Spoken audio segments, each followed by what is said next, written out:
here is one more example of graphing a polynomial of a higher degree. All right, so our polynomial function is going to be h of x is equal to negative 2 times x squared times x squared minus 2, okay? All right, so before we start our process, I'm going to go ahead and do what I call expand it, okay? So this is going to be negative 2 times x squared. I can break down into x times x times, if I look at this quantity inside the parentheses, okay, x squared minus 2, that whole quantity is raised to the first power, so I can't break that up, so I'm going to have to keep this as x squared minus 2 in parentheses, okay? So now we will proceed to get the end behavior of this polynomial, okay? So we are going to go out to the side and figure out what the leading term is, okay? And again, we're doing this because we need the degree and the leading coefficient in order to determine what the end behavior is, okay? So what we're going to do, remember what you need to do. You need to look for any numbers out front, okay, out front of the parentheses. So here's your negative 2. You're going to underline that, okay? And then look at all the x pieces and underline those. So we have an x here, an x here, x squared here, okay? And we're going to take those pink things that we underlined and multiply them together. And this is going to be our leading term. Okay, so if we multiply these, we're going to end up with negative 2x. This is x times x is x squared. X squared times x squared is going to be x to the 4th. Okay, so that is our leading term. Okay, so we can see that this is going to be a degree 4 polynomial. And the leading coefficient is negative 2.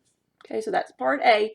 So we know that we are dealing with a polynomial that is even degree. 4 is even, and the leading coefficient is negative. So we have a negative leading coefficient.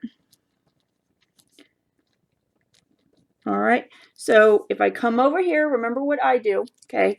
This tells me, okay, I need to think of the simplest thing that I can think of that is even degree, negative leading coefficient.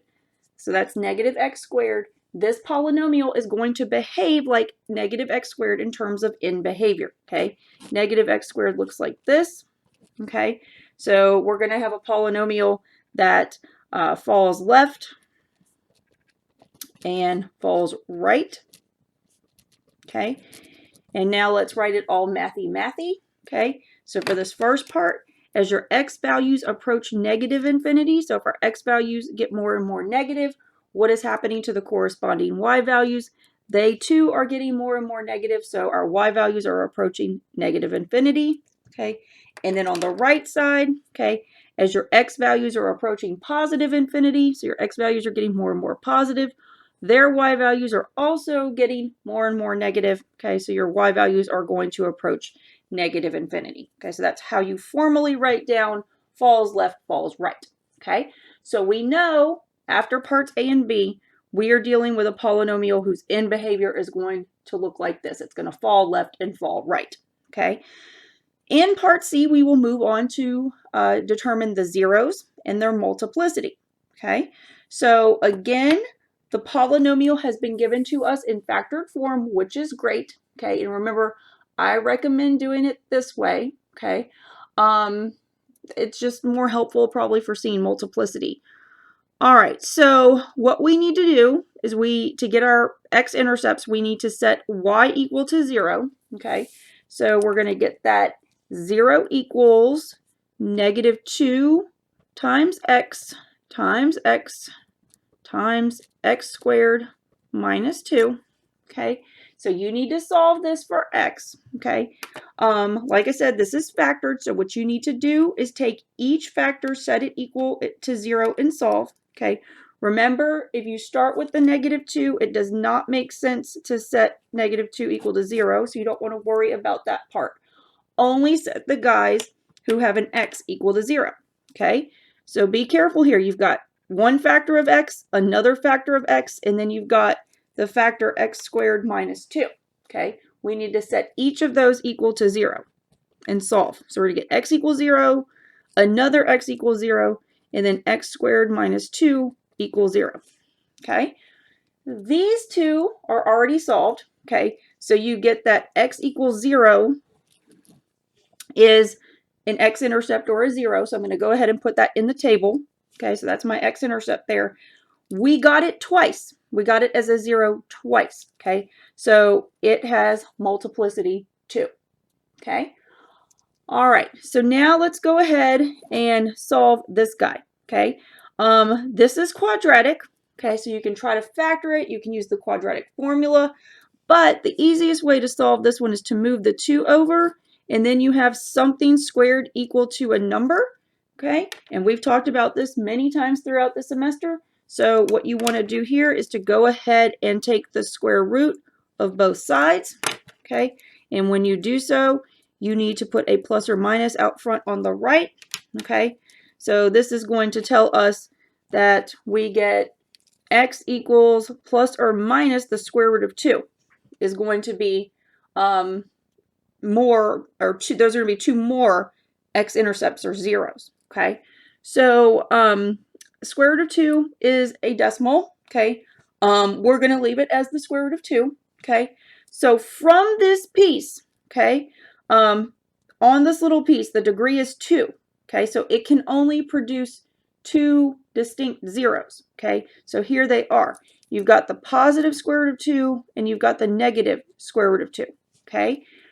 We got each one of them one time, okay? So the multiplicity here might be a little confusing, but what you've got to remember, we started with something of the second power. The degree is 2, which means it can produce 2 distinct zeros. The 2 distinct zeros are the positive square root of 2 and the negative square root of 2. So essentially we got each of those one time to add up to the 2 total zeros that can be produced by this part, okay? All right, so those are our zeros. You have 3 distinct zeros, okay? So we are going to scratch this last box, okay, because there is no 4th distinct zero, okay? Now we're going to fill in cross or touch. At x equals 0, that x-intercept has a multiplicity of 2. 2 is an even number. So even multiplicity means you're going to touch there, okay? The square root of 2 has an odd multiplicity of 1. Odd multiplicity means you cross, okay? Negative square root of 2 also has an odd multiplicity of 1, so we will cross there as well. Okay, so when it comes time to make our graph, you need to have these x-intercepts on the graph, and this is the behavior at each x-intercept, okay?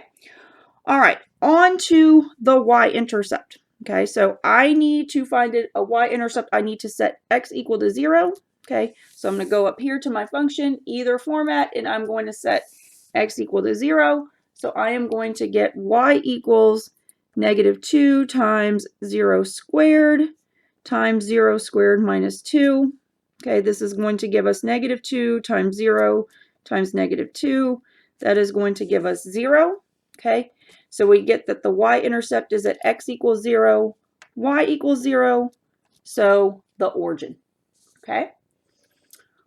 All right, turning points, maximum number of turning points. Can't emphasize enough, we are not actually finding the turning points, the places where the graph is changing from increasing to decreasing or from decreasing to increasing. We are simply declaring a maximum number of turning points our graph can have. And the rule is the degree minus 1. And so we know this is a degree 4 polynomial. So if we do 4 minus 1, okay, our graph can have a maximum of 3 turning points, okay? And you have to keep that in mind when you're drawing the graph in part F. All right, so finally we have reached part F, where we're going to use the results of parts A through E to construct a rough sketch of our polynomial function, okay? All right, like I told you, I usually go put a tick mark every 1 unit on the x-axis. It's the y-axis that you might have to adjust, okay?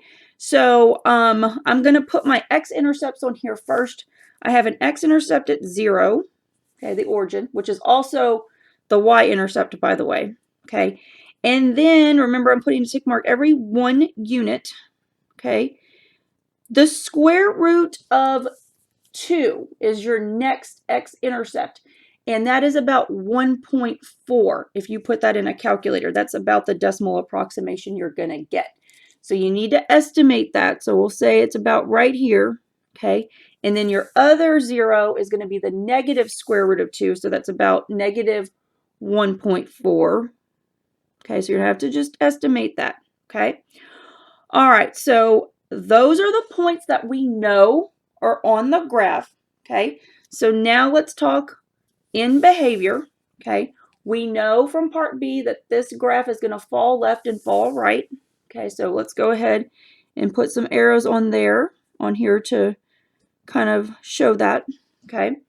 All right, so basically we've got everything we need. So we need to connect the dots, okay, go through the intercepts. We need to exhibit the correct behavior at these intercepts, okay? The curve has to be smooth and continuous. It can only have 3 turning points at most, okay? So let's try to draw this, okay? So I am going to start here, okay, at the bottom where I'm falling left. I'm going to come up through this first x-intercept, okay? And I know at the negative square root of 2, I need to cross, okay? So I'm going to cross, and then what's going to happen is you're going to have to come back down to go through the origin. And at the origin, x equals 0, you're going to touch or bounce, okay? So we're going to go up, okay? And then we're going to have to turn right back around so that we can bounce, okay, back up, okay? Because you're bouncing at x equals 0, okay? So then you're going to have to go up and then turn back around to come back through the next x-intercept, okay, which is the positive square root of 2, okay, and you're going to cross there, okay.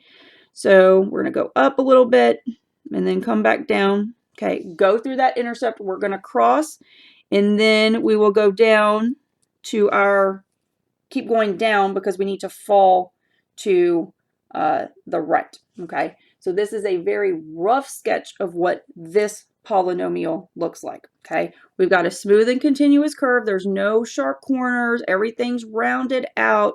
We drew it without picking up our pencil. And I'm just going to check one more time to make sure I have, you know, a good number of turning points here.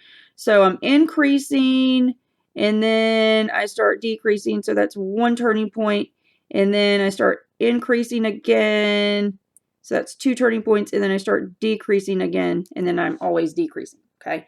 So that is indeed 3 turning points. So this is a good graph, okay? You could actually plug this into your calculator, okay, which I'll actually do because I haven't done that on the others.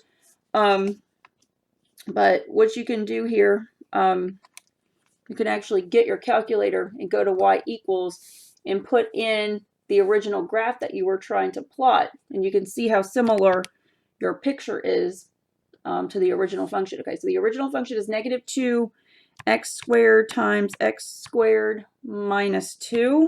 Okay, close parentheses. I have my window on the standard window that I always have you work with. Okay, so I'm going to go ahead and graph that, but you can see how similar my picture looks. Okay, you can see it goes through the origin. It's falling to the left, falling to the right. And actually, if I do a second calculate the value, okay, at x equals the square root of 2, which is one of the x-intercepts, and I hit enter, it's going to show me the decimal formation for the square root of 2 and the y-coordinate. It actually puts a blinker there, okay, so I can see that, you know, this very much does resemble what I got in my graph and in my work. Okay, so once you come up with a graph, you can always check yourself on the calculator to make sure you got something very, very similar.